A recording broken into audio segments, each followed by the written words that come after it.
It's been a minute, but we're back. To paraphrase the great Michael Jordan, we're back. AI revolution call. Yeah, the AI revolution call. It's been, I don't know, John was traveling a couple of weeks. I think I was traveling or one of those weeks. And anyway, it's been 4 or 5 weeks, and there's a lot to talk about. The AI revolution stops for no one. Here we thought it was going to stop for us, but no. No, I called in. I called into ChatGPT and I was like, yo, I'm going to be on the road for a few weeks and you just slow down any developments. And they apparently ignored me. You know, like for safety reasons. Yeah, something like that. All right, so let's start off today with the top 5 most misunderstood things. I think a better way to phrase that is the top 5 biggest misunderstandings in the AI revolution. I don't like to use the word thing when I write, certainly not in a title, especially if you can more productively do it without it by just saying misunderstandings. Right. Make it a verb, make it a noun, not a verb, or a description, not an adjective. Whatever, let's do this. Here you go. John, I'm going to riff off the top. I'm going to do 5 of them. Bryce, you and John can comment along the way. I'm about 98% done with an article for Trading with Cody that is all on this topic. Should I put up a Google Doc and share it with the 5 bullet points so we can talk about it? Sure.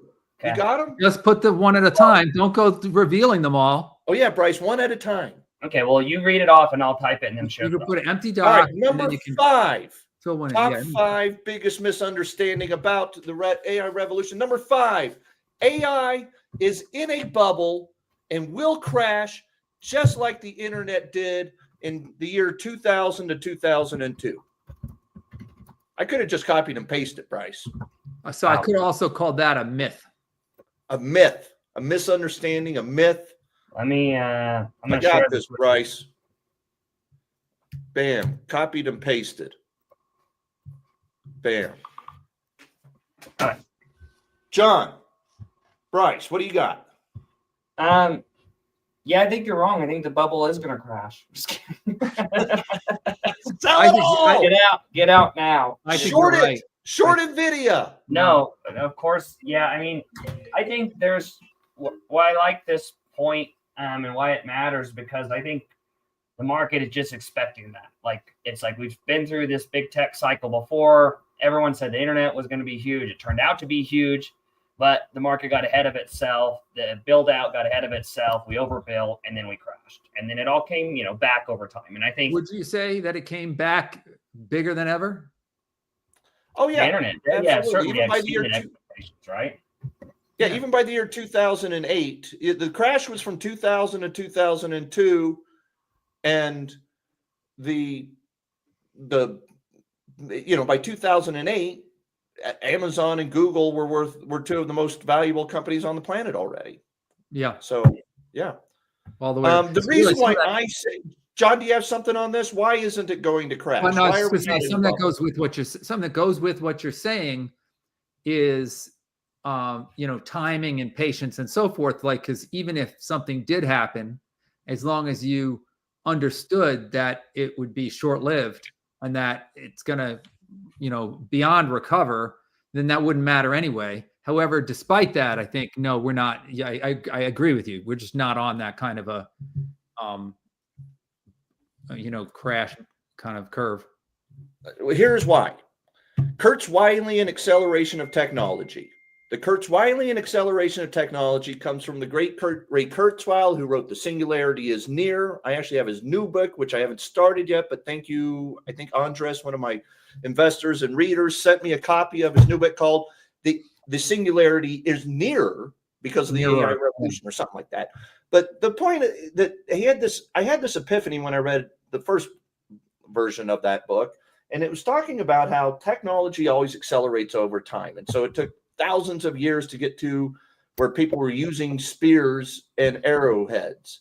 And then over the next 1,000 years, arrowheads and spears slowly but surely got better. And eventually people started using like real weapons. And we got bronze. It went into the Bronze Age. And then after that, we eventually got to nuclear weapons. And so, it took thousands of years, and then it took hundreds of years, and then it took decades. And, the internet revolution took probably 10 orders of magnitude less time to develop than the electricity revolution did from the 1880s. The smartphone revolution took 2 or 3 orders of magnitude less time to accelerate than the internet revolution did. And the AI revolution will be 2 or 3 orders of magnitude faster than the internet or the smartphone revolutions. We might have just gone through the crash. Like that might have been it. We just went through, at every AI related stock, even the big ones like Amazon, Apple, Google, maybe not Apple, it also got crushed, but Amazon, Google, Meta, Tesla, every AI related stock, big ones were down 20, 30, 40% at the lows 3 weeks ago. And fake AI companies like C3 AI and Tempest AI, full disclosure, we have puts on Tempest AI. We have no position on C3 AI right now, but we do buy puts on it sometimes. Those guys are down 30, 40, 50, 60% and are not really bouncing back much. We might be going through the crash part of the bubble that it's already like things are happening faster. That's the whole point of Kurzweilian acceleration. Time, we used to call it internet time. Now we can call it AI time. Like we're on AI time here. How much of the likes of NVIDIA, how much have they recovered out of that? NVIDIA is still down 25% from its highs.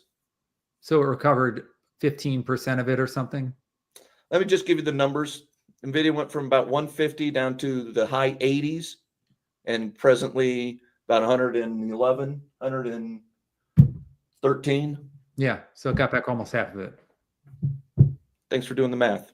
Could have done that with AI. Even that. But guys, do you remember when ChatGPT first came out and it truly sucked at math? Right. It's gotten much better. It's gotten much better. Mm-hmm. And acceleration. Now the Grok and basically all of them can do like astrophysical levels of calculus and stuff. And it's not perfect, but it can do it. And so it's not perfect. Well, until it is. I mean, because my calculus is like, yeah. Quick side note, real quick, while we're talking math. Helping my daughter Lincoln last night. She's 11 years old, 5th grade. She's doing circumference, radius, diameter, area, and I had forgotten this until I saw it on her thing that circumference equals pi r squared, but if you take the derivative of that, its area equals 2 pi r. Yeah, I was like, whoa, calculus. It's right there in front of me. But anyway, I hadn't thought of that in a long time. Already doing calculus. There it is. There you go.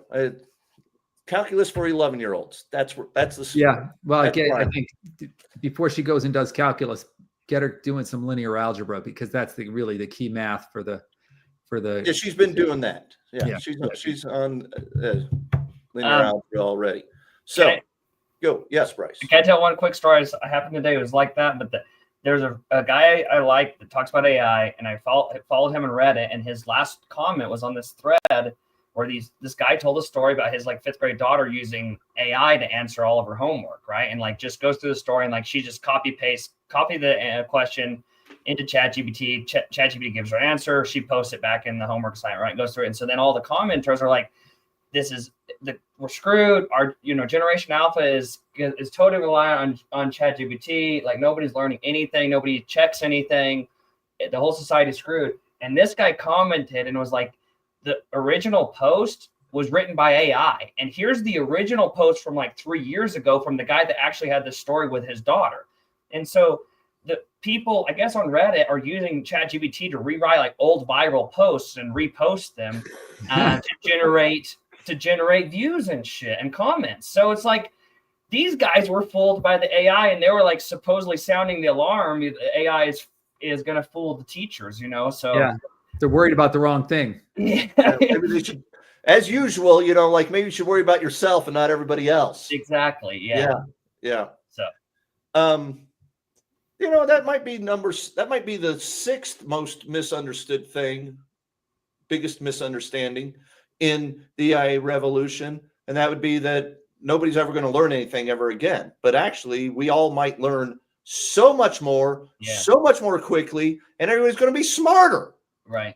I agree with that. I think there's a big opportunity for everyone to be smarter. And now we just got to get past that curiosity barrier or whatever and have people actually carry it out. It's like, hey, look, that thing can help us all be smarter. It's like, are you using it?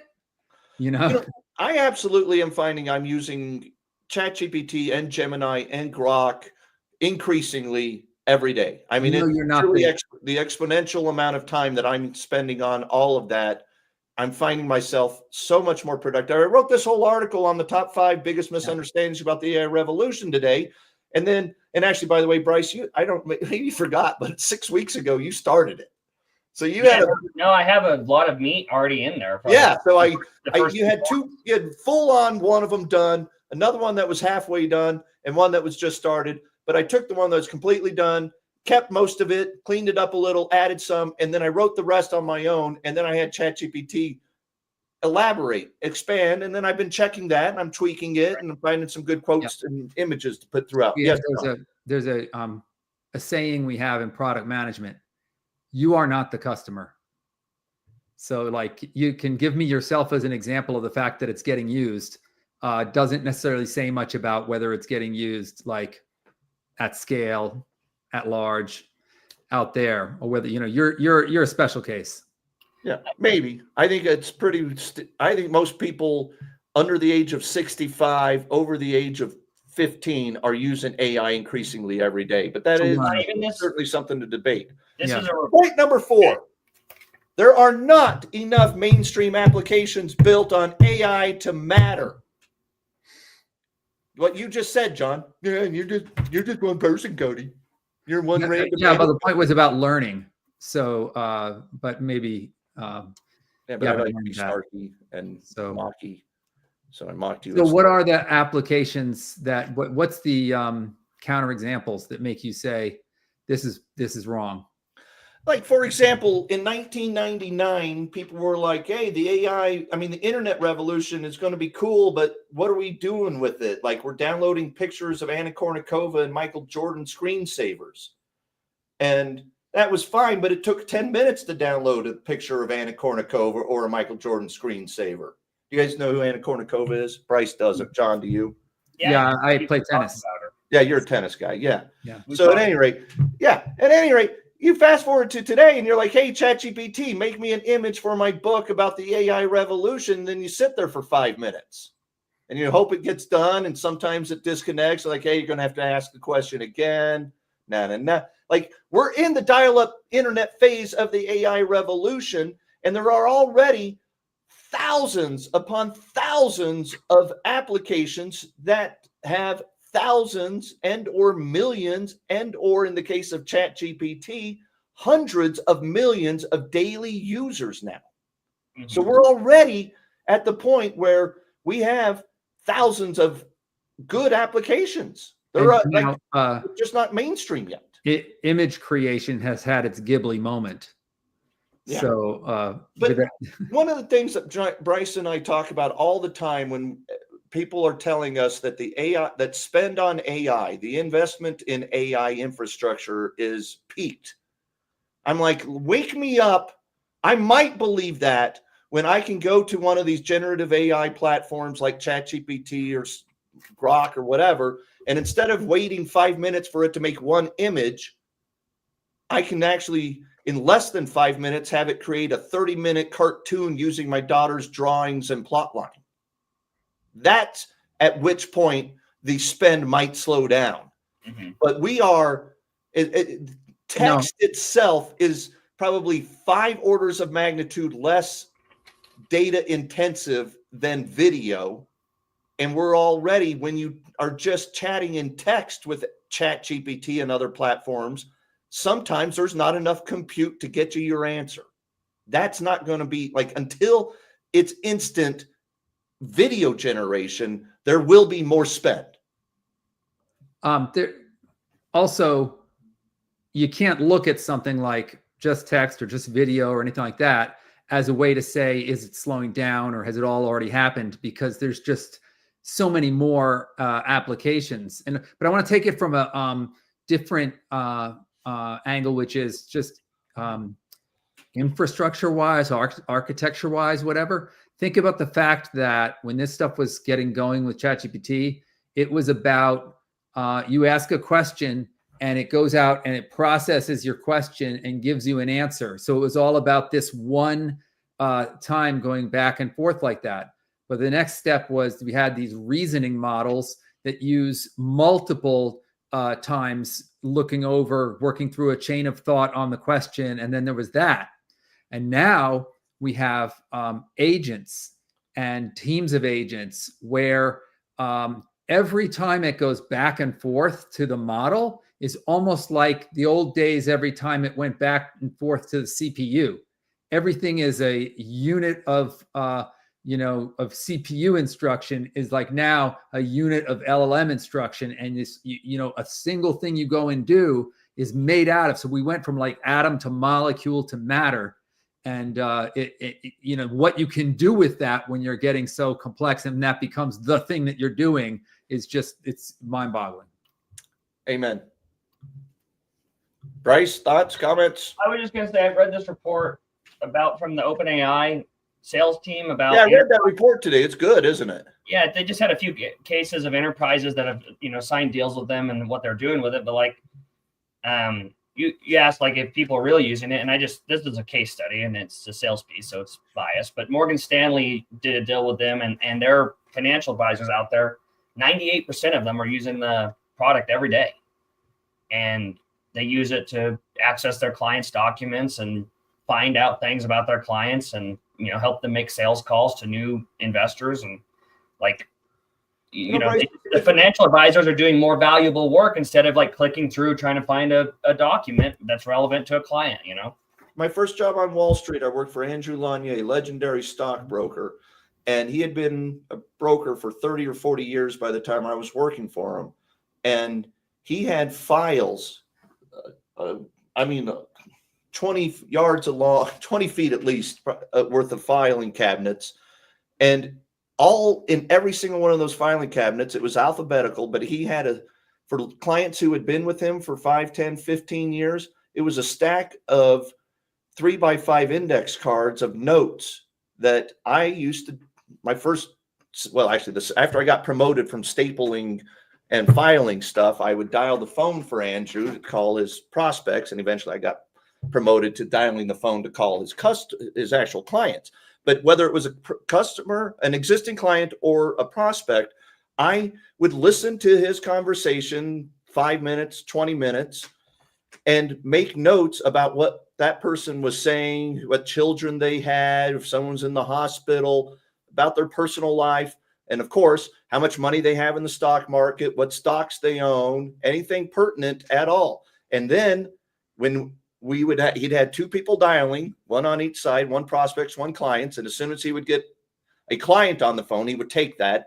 If he got a client and a prospect on the phone at the same time, he would make a value judgment. Which one I'm going to take to? Is that a good prospect or a good client?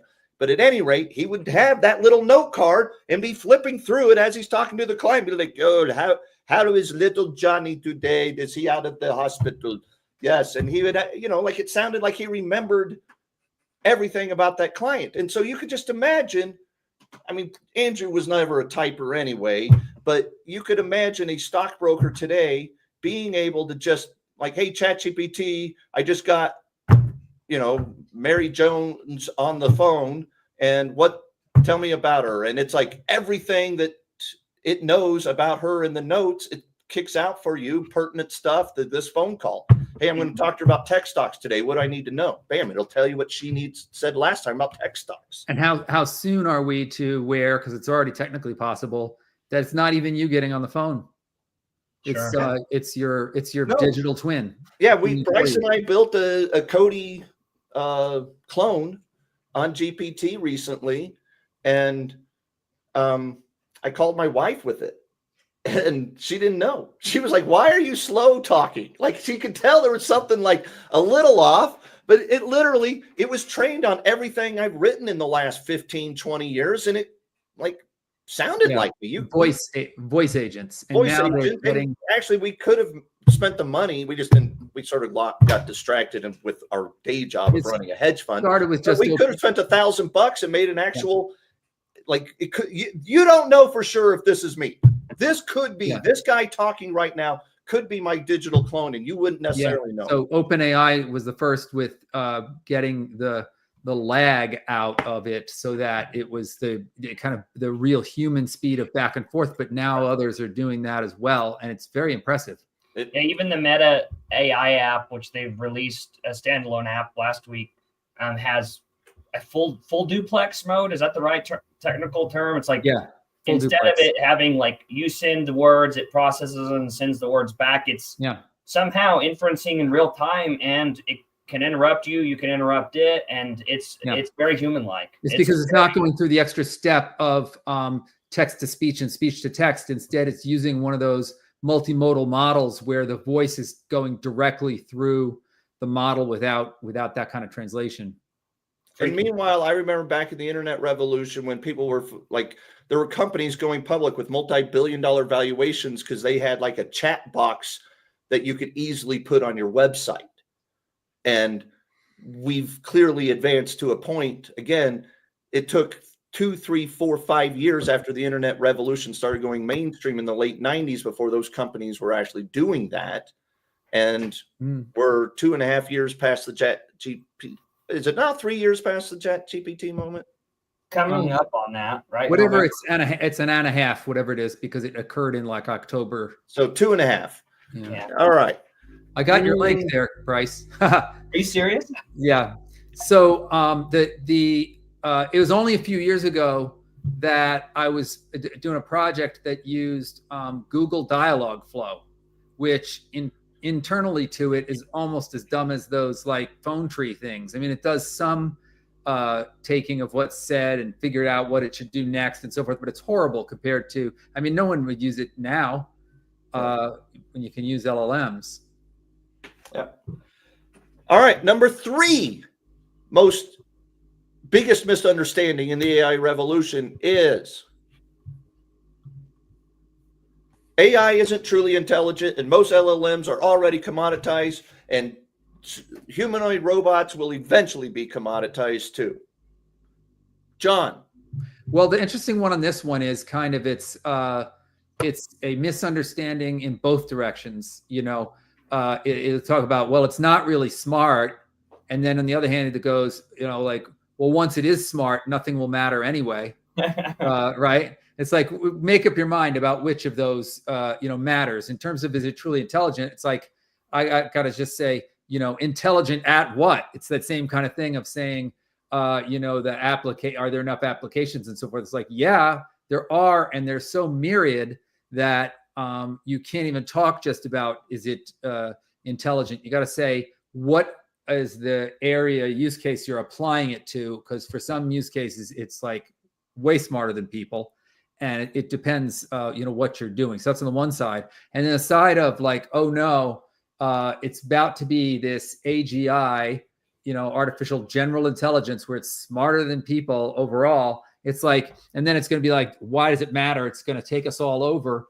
That kind of misunderstands the frictions that apply for things to take effect. And it's going to take probably decades for it to have the full, this is all the what do they call it? The fast landing, fast takeoff, slow landing kind of thing.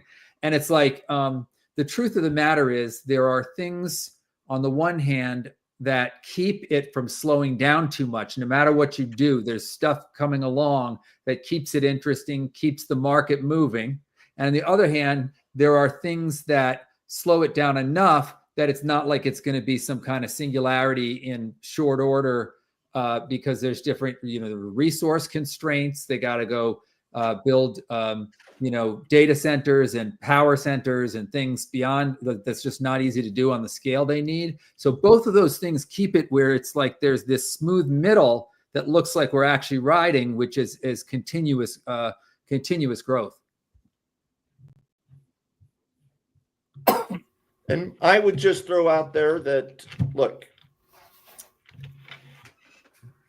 there's, 4 or 5 companies that have built clusters of hundreds of thousands of GPUs that can actually do this AI thing happening. They've built the infrastructure. They continue to advance and invest quickly in that infrastructure. And there are only maybe 4 or 5, maybe 6 companies on the entire planet that are based in the US, therefore have complete access to whatever the latest chips that NVIDIA will roll out. Trump and Biden and the Republican Democrat regime is scared of China, so they put in tariffs and blockades to keep those chips supposedly out of China. Of course, all it does is create a black market of the chips in China. But number 2, that if there's a handful of companies that actually have the infrastructure and the technology that's underlying the platform itself for the AI revolution, well, you want to own those 4 or 5 companies. That's called an oligopoly. And this is the most revolutionary technology since electricity, bigger than the internet, bigger than the smartphone. It's the biggest economic and societal revolution since electricity. And if there were 4 companies maybe 6 companies in the entire world who could generate electricity, I think you'd want to own them. They'd be trillion-dollar businesses. Yeah. I completely. And prices, by the way, would be a lot higher. It would suck for consumers, but I'm not trying to make money off the consumer having good benefits. And frankly, I mean, the AI revolution is so amazing, and there is enough competition among 5 or 6 that there will be. Prices will eventually come down. It's slowly but surely, but oligopolical economic forces, it's a good thing. If you're an investor, you want to invest in monopolies, duopolies like Android, iOS. You want to own these things. Right. Monopolies like Google search. Bing, we don't consider a real competitor. Bryce, John, thoughts? Yeah, I do think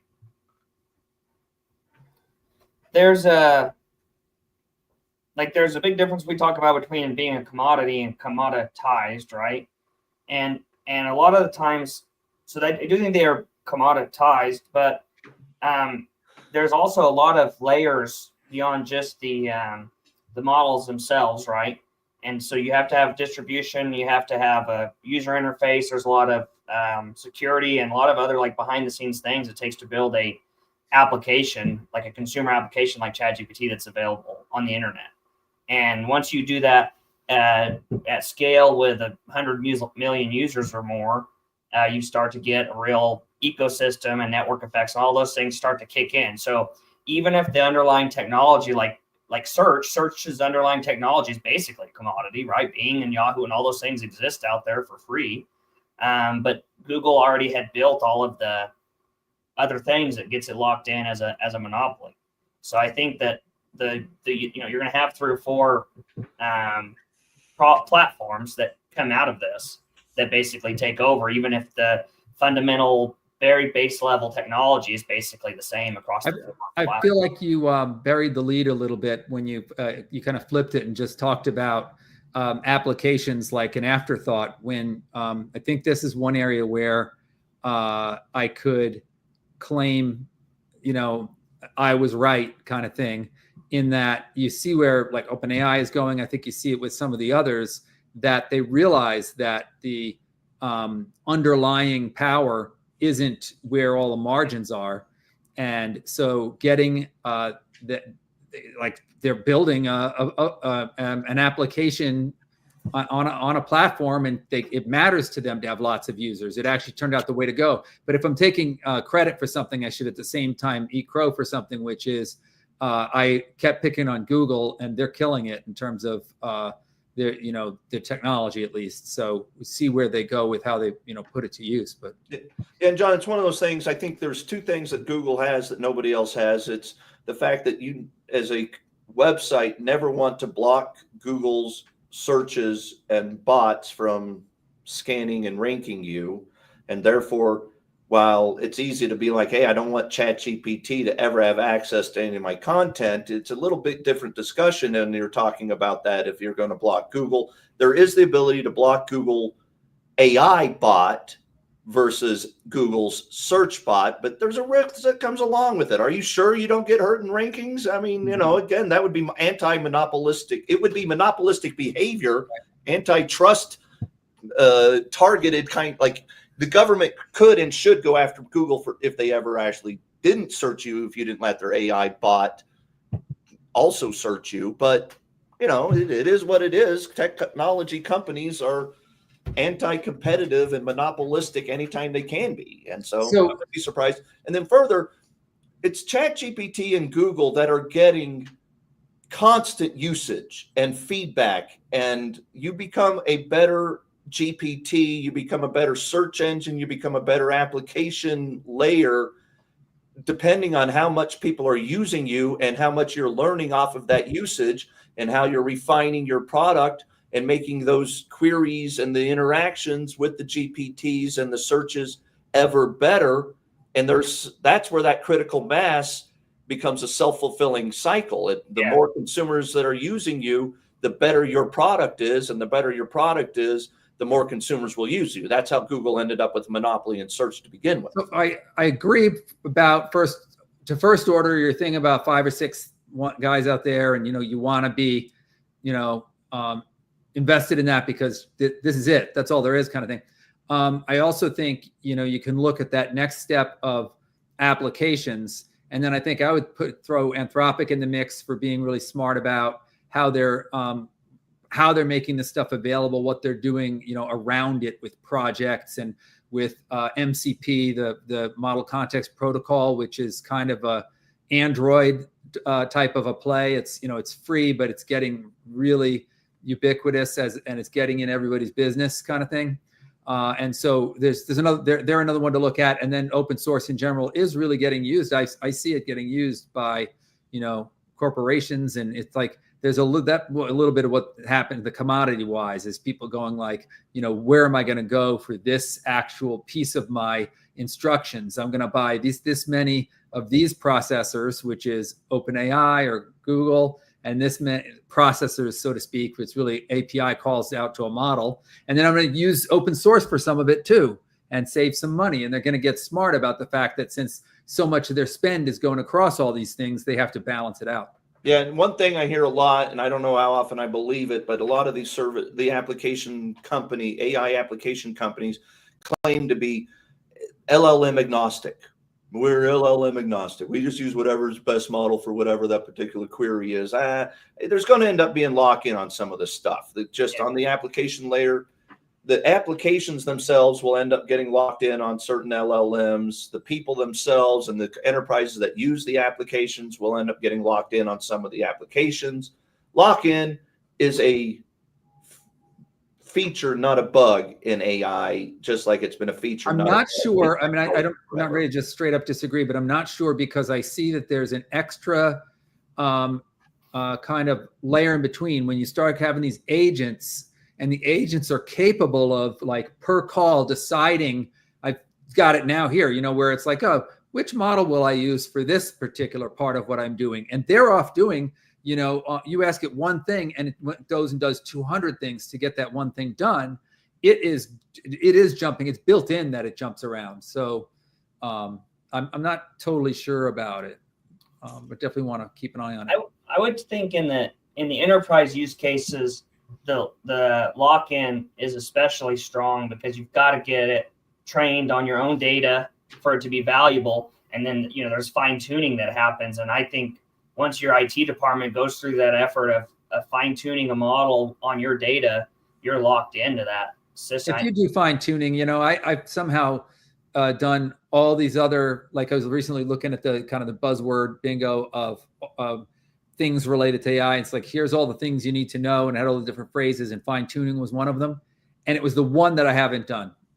It's like we ended up avoiding it, working around it. And the more that you have the test time compute, and do that kind of reasoning, the more you got control over those things, and the larger context windows get, Right. kind of the less it seems to make sense to go in and do the fine tuning. I go back to this report where it's like Morgan Stanley's entire fleet network of advisors are now have their client data, they've fine-tuned a model on the client data of Morgan Stanley's customers. I just can't think that you're not, once those 98% of the guys at Morgan Stanley and women are at Morgan Stanley are using that, whatever it is, you can't go back and be like, all right, now we're switching to this one. I don't know. Are they using the term fine tuning literally there? Because what would it mean to fine tune? Because that's the stuff I do with, RAG. When I do retrieval augmented generation, I've got a real-time database of my customers' data. And as it changes, that's fine. It's ready to be put to use, but it doesn't care what model we do use a model at a time, but it doesn't care really which model it's pulling that stuff into the context for. Actually, so fine tuning is not something. John, it's like right now when we built the Cody GPT, this was a year ago, and we used Chat GPT because it was really the only one that had that functionality. We're not going to go rebuild the Cody GPT on Gemini or Grok or something now. Like, it's locked in. We're locked in. The Cody GPT is built on Chat GPT. That's kind of like saying about, we're using Notebook LM and we did a thing in it, and so that's where the thing stays. But when you're going and actually building an AI architecture, I don't think that's the same analogy, because you're doing a one-off when you use a Notebook LLM. Well, you're doing an entire platform that we already have. Like, people can access the Cody GPT already from our website, and then we'd have to go in and change the links on our website and the agent on our websites, etc. I don't know, John, I want to point out, yeah, is Bryce said something in passing the other day that's really stuck with me, and I wonder if search is not as threatened by AI and Chat GPT as the Windows operating system itself is. And the idea being that if we're getting to the point, you just sort of said it, like if we're getting to the point where we're just engaging with AI agents all the time, I don't need the computer screen anymore.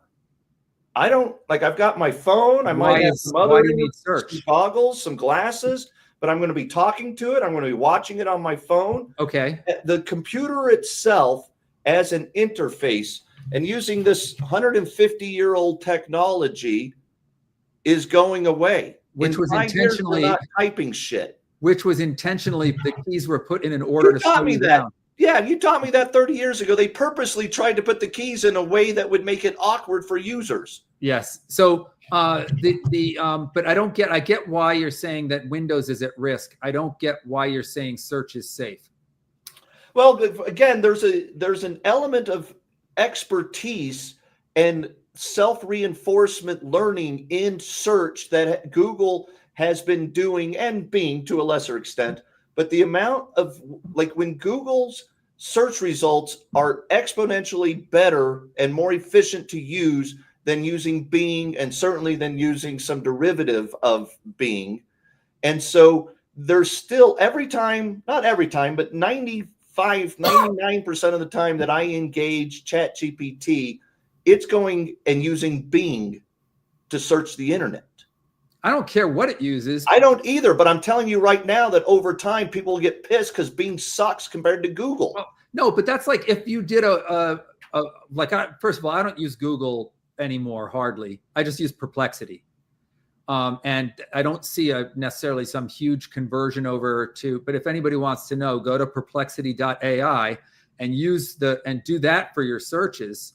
You probably won't go back to Google, but the thing about, like, whether it's getting from a Google or it's getting from Bing or whatever, is it becomes invisible to you because you're right. But if the search results that it's building its answers upon are less good, less relevant than the Google search is, you will slowly but surely migrate to using Google Gemini rather than Chat GPT, because it's using the sucky Bing search Yeah, engine no, I to think get that a result. the like, okay, so it's like, oh, Google had the right results in the top 10 and Bing didn't have those results until 20 or 25. I don't care, because all it should be doing the right thing in terms of searching deep enough to make up for the fact that what it's looking at, and it should be getting those results and then visiting those sites and then crawling those sites and then John, pulling out the information from those sites. we're Because going to have to agree to disagree on this one. the idea of just getting search results, as if I'm not saying you're just getting search results. I'm saying you're going to get better answers from the AI if it has better search results.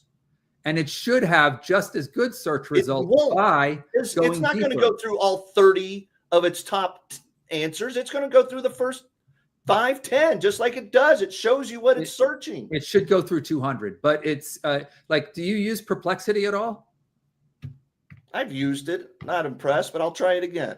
Okay, I Let's don't go on. Next question. Yeah, go ahead. AI development is slowing down, and a recession will dramatically hinder AI adoption. If you get involved, it will. No, just kidding. Just carrying on from the last question. No, AI development is slowing down. You'd already talked about the idea that did we already hit the bump or something, the dip, you know. But I think that was in the stock prices. I don't think adoption ever slowed. I think more enterprises today than 3 months ago are trying to get AI into their businesses. More random attorneys and hedge fund managers are using AI today than there were 6 months ago. I think it's adoption. Like three different things: the market, which we were talking about, adoption, which you're talking about, and then development, which is the one where, you know, we watch every week new things come out, topping whatever was there last week at a rate that you've never seen in another industry. Yeah, Bryce? I think the idea, you know, there was this thesis last fall, I think it really got going, that the scaling laws had slowed down, right? And NVIDIA CEO Jensen Huang was being asked about it on calls a lot. You know, every time Sam Altman was at interview, they asked about scaling laws. And it's like, I don't think, not only did like the pre-training scaling, which is what they were worried about, didn't slow down. We now have like 2 or 3 other ways that they're scaling the models with test time compute and these other things. And so it's like, it really is, in my opinion, what Cody and the Kurzweil thing always saying, it's accelerating. It's the scaling now did another hockey stick. And then the other point to make is, it's like, hey, if what does every enterprise want to do in a recession? They want to get more productive. They want to they want to keep serving as many people as they did, but they want to have fewer people helping them do it, or they want to grow their business and scale it with the same number of people. But the last thing they want to do is hire a bunch of more people, rather than, when they could, start leveraging AI to be more productive. That article that Bryce was referring to from OpenAI today, it's got 5 or 6 examples in it of companies, not just the Morgan Stanley, but several other. What's the Klarna AI company? Is it like a payments? Payments company. Like that one, it was like 40% better productivity in what its product is, and 60% less cost to get to that 40% better product. And so that's exactly what happens in a recession. So if anything, I think a recession and or the fear of a recession and tariffs and tariff tiff and Trump panicking and all the nonsense that the Republican Democrat regime was constantly doing, trying to screw up our economy and society, it forces companies to do things faster using an AI. And so it actually will accelerate the adoption of AI, not hinder it. You heard about Visa this week, what they were just doing? I mean, the idea of giving agents the direct ability to, you know, buy and know what you're doing and which ones you're giving that, you know, access to. Again, that accelerates things. And then on the development side, you know, I think 03. John, hold on. You got to tell people what you're talking about with Visa. You can't just assume everybody watching it does. Go ahead. Visa announced the ability to integrate your credit. They're going to have an AI credit card that you will literally be able to integrate into ChatGPT or Gemini or Grok or whatever LLM you're using. And I don't know, was it 6 weeks or 8 weeks ago, Bryce, we were like, hey, let's buy flowers for my wife and just tell the agent to do it. And I think we were using a ChatGPT agent, and it went all the way through, picked the flowers, knew the address, did it all, but then it needed the credit card information, and we didn't want to mess trying to get all of that seamlessly integrated safely and not have someone hack it or something. But that's the whole point, is that Visa is integrating their AI credit cards with GPTs to the point where I literally will tell an agent, I'll be like, hey, Siri, send Lori flowers, and it'll do it. And it has the right kind of settings and so forth to protect how much it can spend and what it's trusted with and what merchants it's trusted with and all of that, so you can kind of get the right guardrails, but then let it do its thing. And then you talk about like the way Amazon took over retail. Now what about AI agents getting involved in commerce? It's like it's really big. Yeah. But the other one I was going to say is that on the development side, I saw a curve just the other day. You're always seeing these hockey stick curves that was related to coding ability, I think. And it showed O3, which is the newest one from OpenAI. And it was like it went from GPT-3 on this particular benchmark got like a 1% or something. And O3 got like a 99%, and you watch it go, and even GPT-4 wasn't that much, and then it went like this. And you're saying like the argument is over for now about is development slowing down? It's just not. Yep. John, can I ask you a technical question? When and why doesn't OpenAI just have one model, and it, like when I ask the damn question, it says, okay, the O3 would be best for this, or 4.0. Like, sometimes I get I ask a question. I'm like, oh, did I ask the right model? Maybe I should be asking this other model. I only use 4.0. I never switch the model. I do, but I don't think that's a technical question. Elaborate, please, John, because I don't think it's a technical question. I think it's an OpenAI product question. And I think it could, my guess is that it's just a little much work for them to get that layer over the top of everything, because I think they'd like to make it that you don't have to think about it; it just happens. But those models right now are very different, or have been very different from each other. 4.0 is multimodal. They come out with something after it that's faster but not multimodal, and it's. But I use other ones. Yeah. With that, we go to the number one most misunderstood thing, the biggest misunderstanding of the AI revolution is AI will eliminate white-collar jobs like accountants, attorneys, and software engineers immediately, and soon thereafter, the robotics revolution is going to wipe out every blue-collar job in the United States and elsewhere. And I think this is a very limited worldview to look at the world like this. The fact is that there's always more demand. That's elasticity of economics. There is always more demand for nail polishing. There's a new robot they just showed that $17, you can productively make money, make a return on your investment by buying a machine that does your fingernails. Well, maybe some fingernail technicians are going to lose their jobs because people are not going to pay $40 when they could pay $17. But the fact of the matter is, how many more people will get their nails done if it's $17 instead of $40? A better example is attorneys. There are people getting screwed to the tune of $500 and $1,000 all the time, getting grifted, getting stolen, not getting paid, something. It is not in anyone in the United States. There's no attorney in the United States that would productively take your case right now to try to reclaim $500 that you got grifted. But if every attorney in the United States is 10 times more productive because they're using AI to supplement your case, all of a sudden a $500 grift becomes economic for those attorneys. So you will have 10 times more access 10 times more people with access and 10 times more supply of attorneys. That's a very simple example. You're going to go get your teeth cleaned more often because it's cheaper. Your insurance will pay for more doctor visits because doctors are 10 times more productive in 5 years from now. The world is a better place today than it was before smartphones existed. The world is a safer place today than it was before the internet existed. And the world is so much more prosperous than anybody pre-electricity revolution could have ever fathomed. And that only happens because technological revolutions that obviously make the world a better place, obviously made the world a better place. Thank you, everybody. Good night. See you next Tuesday.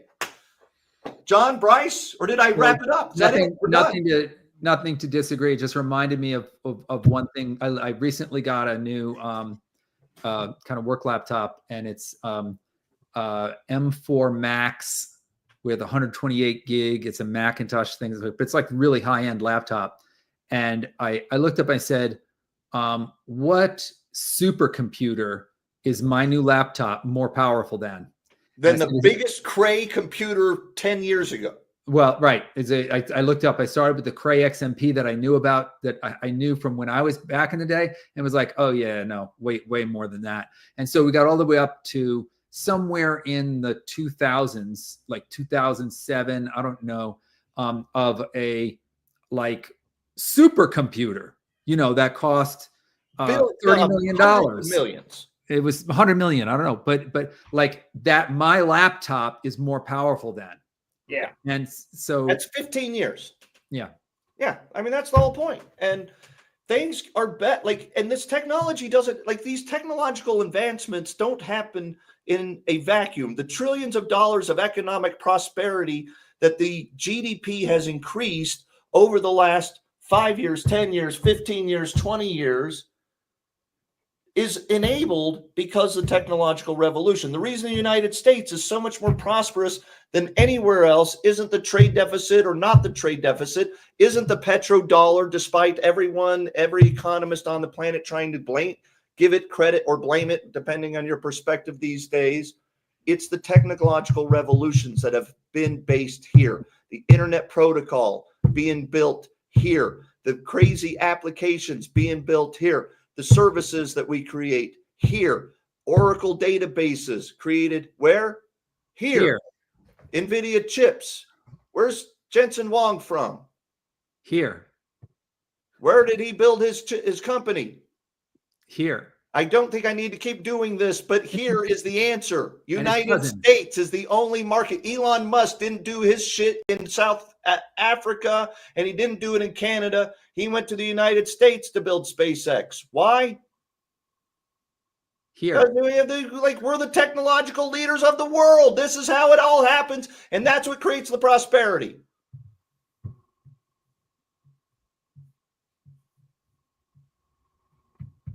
Yeah. All right. I think we solved everything. We've got it all figured out.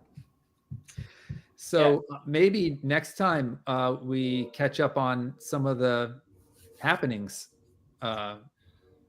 We went very broad, but just what's happened in the last month, and it sort of came up a little as we went along. And I don't have anything to say about it now anyway. I'm just knowing that stuff happened. Yeah, so. I mean, that truly is, I think, part of underscores our point of this whole conversation today is the fact that it's like, I think we said it a month ago, last time we did the call, that it's like every time we talk about crypto, you're trying to figure out some reason why it should continue to be a discussion worth having.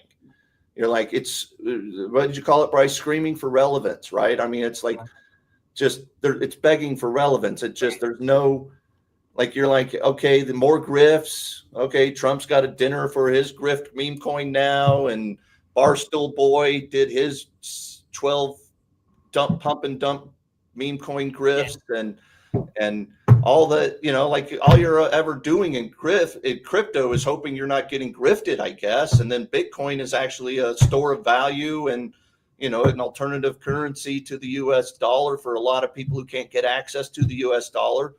But like, we're still waiting for for one mainstream application to be built on Ethereum. Meanwhile, every day there's like some new crazy thing in AI, and you're like, oh my God, look, you can make like these incredible videos of Trump as a pope. Okay, that's not a good example. But there really is like, yeah, happening all the and not time just in crazy. AI. Every day there's useful applications with AI. It's just so many. It just keeps going. I think just one thing on the crypto, like the Coinbase CEO was talking the other day about how he thinks the whole economy is going to be on crypto and all this stuff. But I'm like, I do think that the meme coins and stuff will probably be around forever because I think it's just kind of the logical end game of gambling. Like it's gambling at internet scale and it's totally decentralized. So there's enough degens in the world that they will probably do that forever. I don't know that it's going to be like a huge thing. Like it's going to be trillions of dollars. Industry. Yeah, it'll just be a slowly, secularly declining industry forever. We peaked it already. Right. It's probably already peaked. When Trump rolled out his meme coin, that was the top, and nothing's ever going to go above those prices. I feel very safe in saying that. Yeah.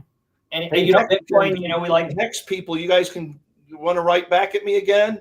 Remember when I told you the Hex was going to drop 99% and then another 99%, and it did?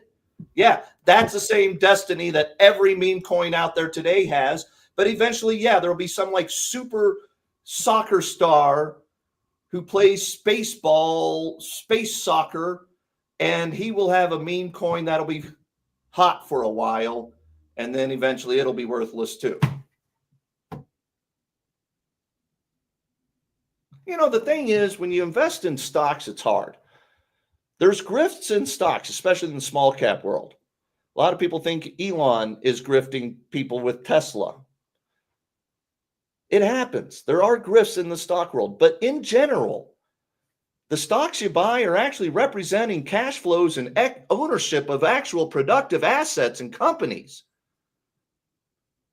And the promise of crypto was that somehow, like, we would actually, like the coin that we built, that we gave them all away, and the whole purpose of it is to clean up space debris, because there's literally like the tragedy of the commons economic paradox with the space debris. Like, there is no incentive to clean up space debris because other people cause it, but it hurts all of us. And the promise of crypto was like, we could have been cleaning the ocean. We could have been feeding children with meme coins, but instead it just became this grift, and now like the ship has sailed. Like 99% of the people who have ever done crypto have lost money, and that's never going to change. It's only people who build the cryptos that make any money. Yeah, but that's really where the AI flips on its head. Like the people building the AI are going to make a lot of money, and it's a good investment. But the whole economy and everyone that uses AI is also going to make a lot of money, like even people who don't use AI are going to benefit from a growing economy that it was growing because AI. Right. Yeah. So like I was saying about AI and all of the real applications and real things you can do. One thing I'm seeing a lot, and partly because I just started myself exploring into the like no code movement of like AI automation. How do you go and like put stuff together? If you think of like Zapier, but with agents, and there's a tool called N8N that I'm working with, and there's all this like subculture of people, mostly like startup people, but people going and working with businesses, and it always starts down the sales end. We can make leads happen or automate your marketing or do different thing. But from it goes and extends into like anything you do with a business. It's like the people who can go and make something happen with that are not just your chat GPTs. It's like lots of people who go figure out how the stuff works. You guys figured out how it works, and you made your GPT that does what it does and so forth. Well, people are going and making stuff that help businesses to automate, to go and improve their businesses, even when they're not the big, JP Morgans of the world or whatever, but they're just small businesses. Yeah. So it's getting out there. I still don't even understand how we form sentences while we're talking. None of this makes any sense. Like human being communication doesn't make any sense, and neither does talking to a GPT. It makes no sense that a chat GPT can actually form sentences and make relevant, like, informational posts that you can learn from. And it's all miraculous. We are truly living in Bryce, what is it that Elon says about humanity is at a inflection point? Inflection point. We are living at an inflection point. Electricity was the inflection point, and now this is the new. Yeah. Well, Arthur C. Clarke said that anything sufficiently complex is indistinguishable from magic, and that's what we have here. It's like it's just magic. It's too much going on there. Whatever they came up with, this thing. It is magic. It is. I mean, it wasn't electricity magic, isn't it? Still, like, truly, the fact that we have solar panels at my house that is taking photons from the sun and making electrons move that then end up becoming electrical voltage forces inside of a battery pack from Tesla, and then we lost electricity yesterday, but the photons were still going in that thing, and so the electrons were still moving around our house, and we still had Starlink satellite from outer space being powered by photons from the sun, so that my daughter could watch a Netflix movie. So the technology is so complex that it requires us to pack it into a black box and to just treat it as this thing that with the inputs and outputs, and we keep further and further abstracting what we mean by inputs and outputs on these things so that we can use them. And now we're the magicians, all of us. That's right. That's cool. Hey, John, I leave you with this last question. Maybe it's a pondering thought that you can come back next week and teach us about, but is the fact that AI and machine learning are going to feed upon themselves and make the whole of all of this miraculous electron and photon moving stuff ever more efficient, does that mean that we're going to have ever more layer stacks of technology and software and chips and networking built into it? Or 50 years from now, decades from now, does the technology stack simplify and we're just sort of engaging with like quantum chips and talking and looking? Just quantum stuff, just simple old quantum stuff. But I'm serious. Like, do we even are we all living in a holodeck at that point? No, there's two ways to look at it. There's what's going on in there, which never does go away. Like electricity's still there, isn't it? And then there's this, what are our metaphors? How do we use it and interpret for what's there? And that we continue to always simplify. We just don't care. The thing you just described that happens at your house with the solar panels and watching the Netflix, none of it matters. Nobody cares. It's like until it breaks. Right. Yeah. I think it's going to be an exciting world, and I think that's where part of this 5 misunderstandings gets you to, is that it could actually be a really exciting and good and cool world to live in over the next 100 years. It's not going to be dystopian hellscape pretty much every AI movie ever is like dystopian hellscape.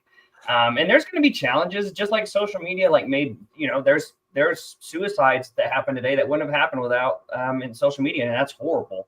And there's always those kind of things, and that's going to happen with AI too. But in general, I think it's pretty amazing time to be alive. I mean, Warren Buffett said this weekend was like, if you could negotiate with the universe into when you were going to be born, and in this time and place, you're like, man, you sure got lucky in that negotiation or whatever. And this stuff just kicked in for him. All this ChatGPT thing, just this week, he was getting it. Yeah. Amazing time and place. It is.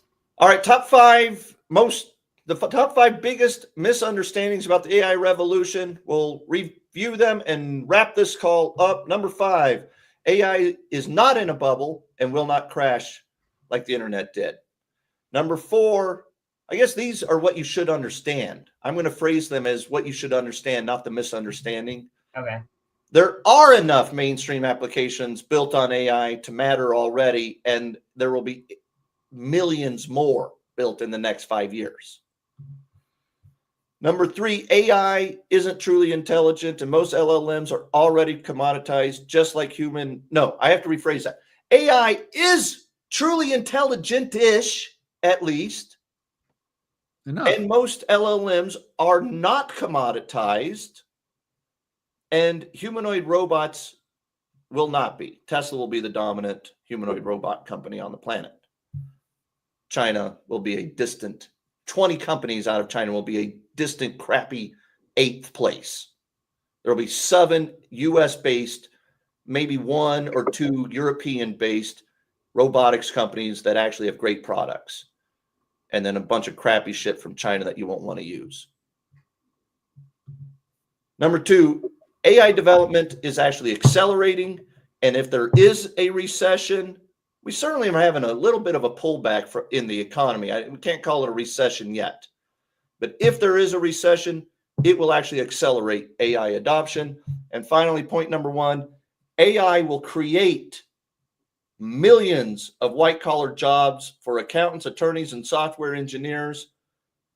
And it will create more jobs for blue-collar workers, including in construction. You guys have no idea how many high-rises your great-grandchildren will see on this planet and on the moon and on Mars in future generations. If you think we don't need any more high-rises in this world, you have a very limited worldview. Peace and love. Thanks for being here. Bye. See you guys. We'll come next week. We'll do it again. We're Same back. time, See you same then. place. All right. Thanks, Johnny. Sure. Bye. See you later.